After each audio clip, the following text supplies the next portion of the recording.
Zia Parker, and I've been working with permaculture for about 20 years. I've had the opportunity to work with it in West Africa, in Mexico, did some projects on the Arapaho Reservation quite a few years ago, joined a teaching team on the Navajo Reservation also, and now we're looking at the possibility of doing a permaculture design course at Wind River this coming summer. And so I think, let's start with the definition of permaculture. Permaculture is a design method for creating regenerative patterns of human settlement. In permaculture, we aim at creating the stability and resilience of natural ecosystems in a design that also yields an abundance of food.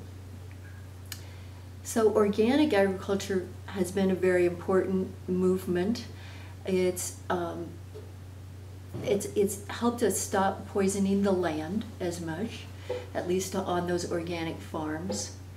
And organic makes a lot of sense for the health of our bodies, but it also makes sense for the health of the land, to stop poisoning the land and all the creatures that eat off of the land. So permaculture is going a little beyond let's not poison the land to systems that regenerate soil fertility, ecological building that doesn't deplete the resource base, water purification through natural biological processes that are not energy intensive and toxic. And that gives you a little sense of permaculture as an overview. Permaculture has 3 ethics. They are simple. I think they're hard to argue with. They help us stay on track. And they are: 1, care for the earth; 2, care for the people; 3, share the abundance. And from my perspective, it seems to me that these 3 ethics come naturally to most indigenous people. However, the nuts and bolts, the how-to of permaculture, I think could be very useful here.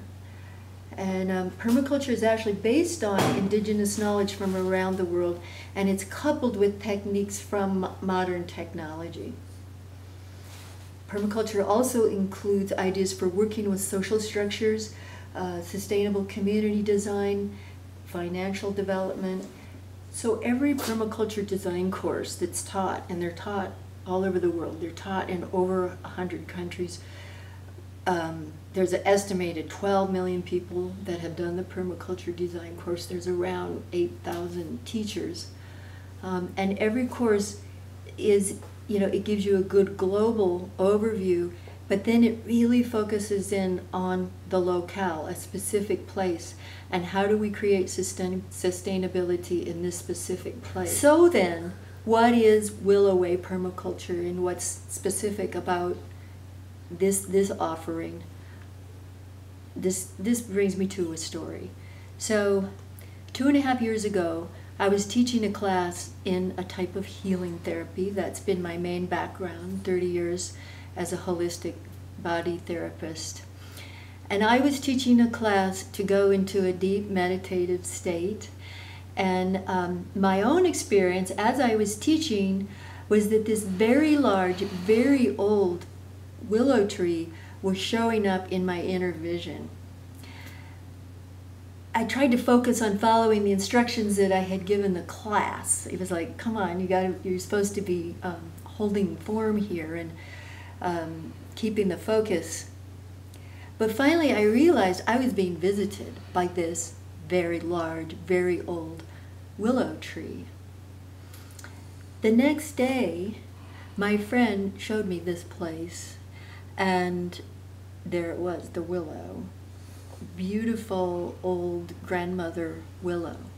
So I saw this as spiritual instruction, and I ended up purchasing the property, which was quite a stretch, but it felt like an assignment. It felt like a spiritual assignment.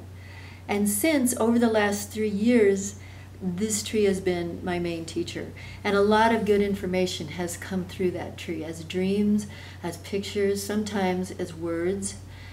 The tree has been there long before any non-native people were here. Many people in white culture are having this type of experience. There's a real re-emergence of interest in communicating with plants. This is an arena where scientific evidence and indigenous knowledge from all over the planet are coming together. There is a whole body of modern literature, several distinct methods that have evolved in modern times that are available to us on this subject. This is part of the special focus of Willow Way permaculture. For me personally, that process has started to provide clarity in a question that I've had for about a decade and a half. And that question is, why did an honored Arapaho medicine man invite me personally to an all-night ceremony on the Wind River Reservation? About 15 years ago, I got a call from an Arapaho friend.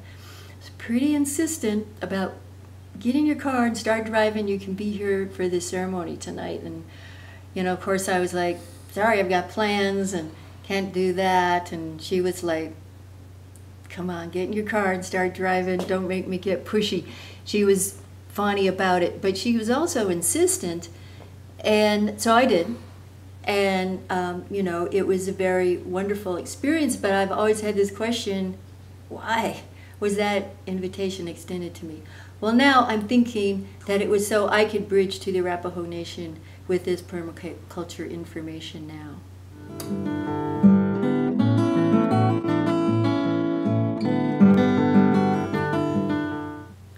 So that dialogue has begun, and it's a very interesting process for all of us here at Willow Way.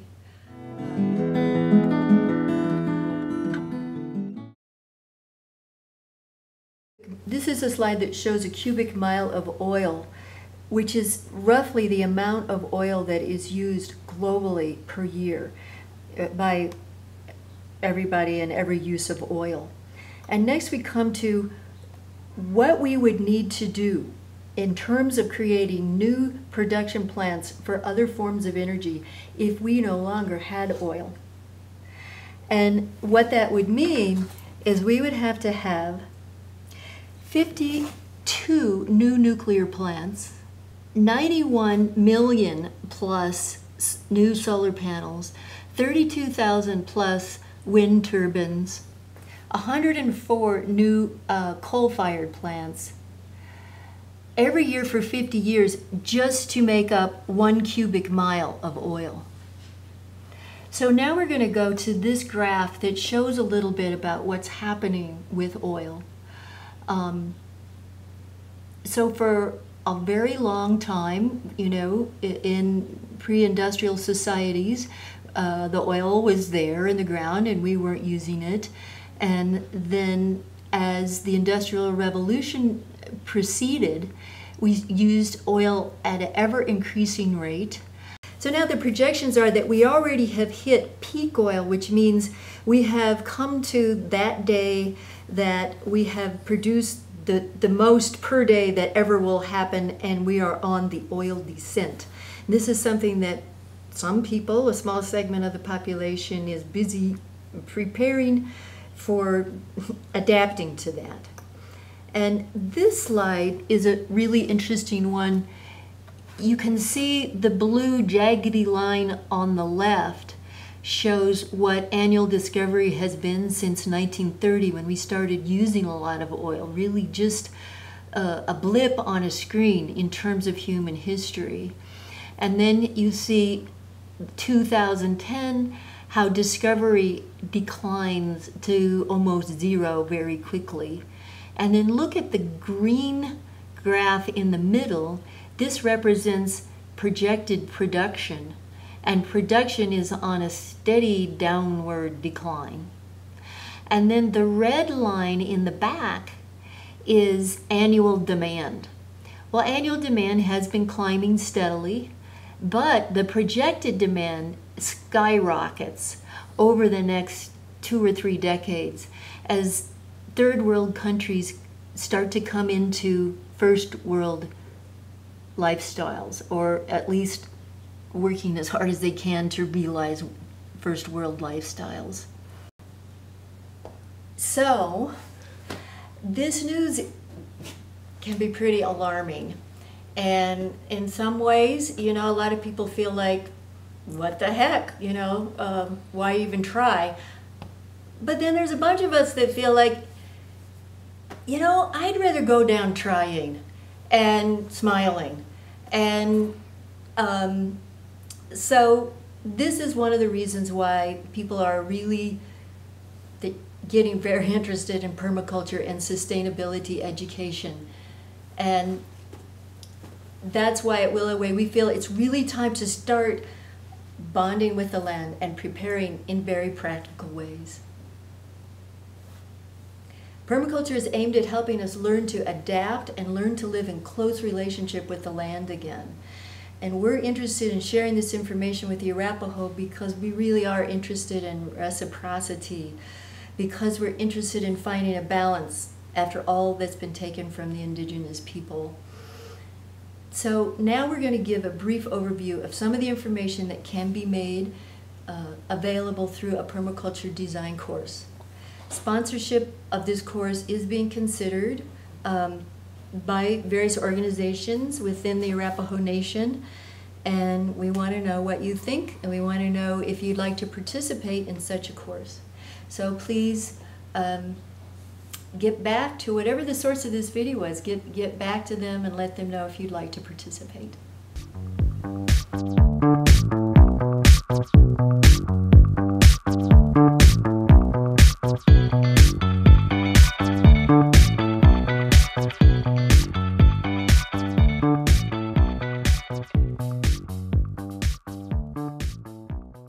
So we have a gathering of our teaching team, which is really fun for us, and this doesn't happen a lot.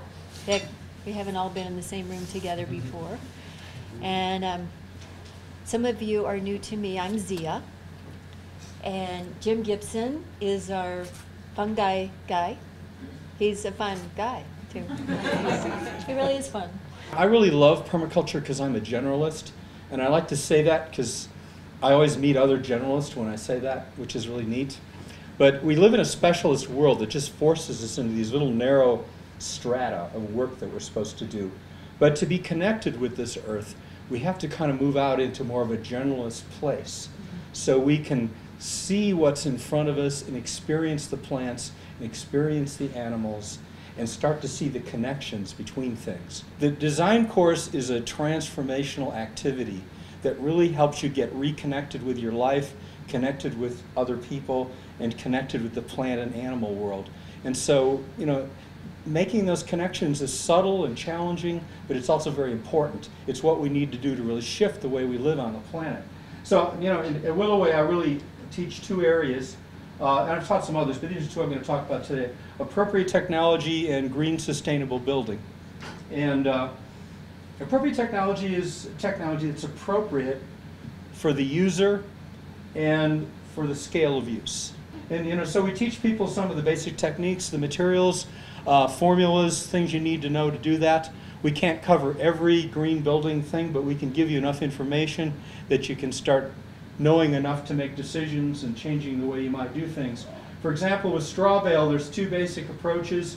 One's a load bearing, and we talk about the pros and cons for the load bearing. Then the other type is the non-load bearing, where you just put the bales in a existing frame structure.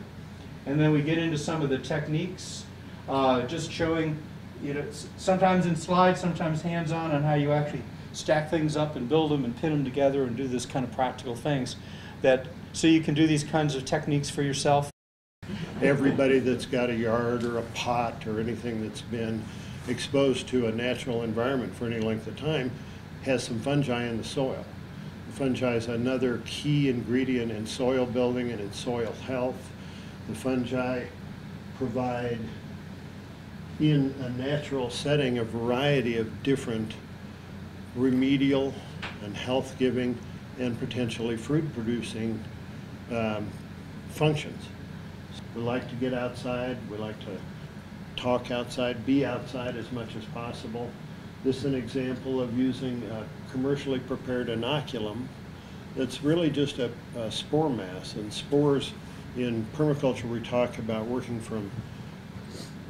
with small and slow solutions. And spores are about the smallest thing that we work with, or that I know of. You can fit 1,000 of them on the head of a pin. So we're going to introduce these spores into the area, water them in, let them germinate, and then they demand a relationship at the root level with the plants. This little cup mushroom that we found at Willow Way, the thing that is hard to see, there are little egg-shaped things in here. And what happens in nature is that's sitting there, and a drop of water falls in that cup and makes those seeds jump up and explode and burst a spray of spores out. So it's the water and the impact of that water causes that reaction to take place. It's amazing.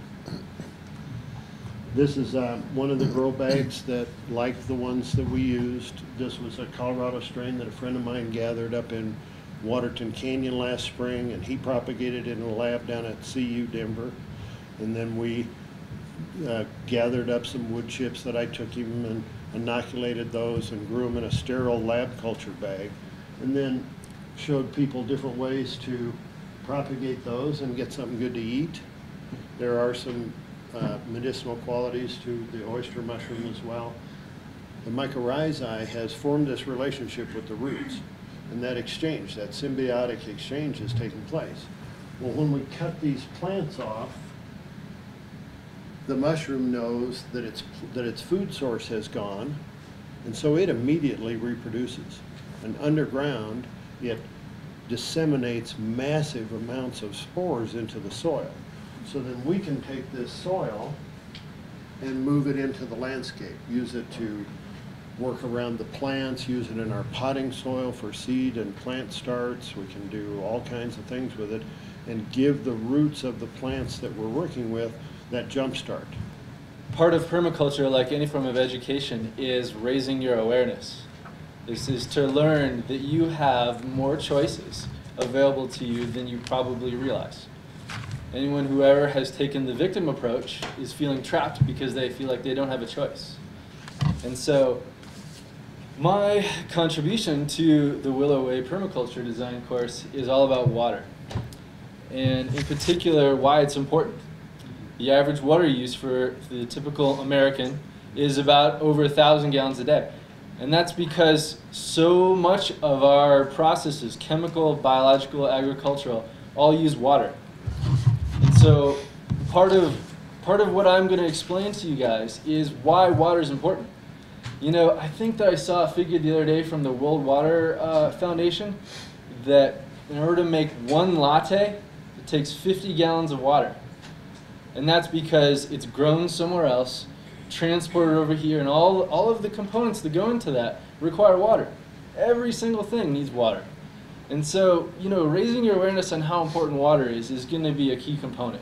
Some communities now have purple pipe systems for when you take wastewater and treat it and reuse it. And that's a lot of what my business focuses on, is taking wastewater, cleaning it up, and using it again, so that you get more life out of a single drop of water.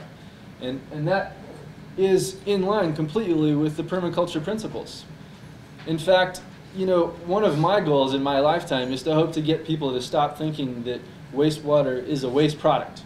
You know, we're trying to come up with a new term for it, but everybody just loves the idea of wastewater. So, you know, used water, reclaimed water, there's all these ideas floating around that no one really agrees on. But taking water and maximizing its usage and finding ways to enhance the synergies that it has with the things around us, right? Especially in the agricultural world. The way that we heal our bodies is the same kinds of ideas and feelings and principles as what we need to do to heal the earth, and that our bodies and the earth really are one.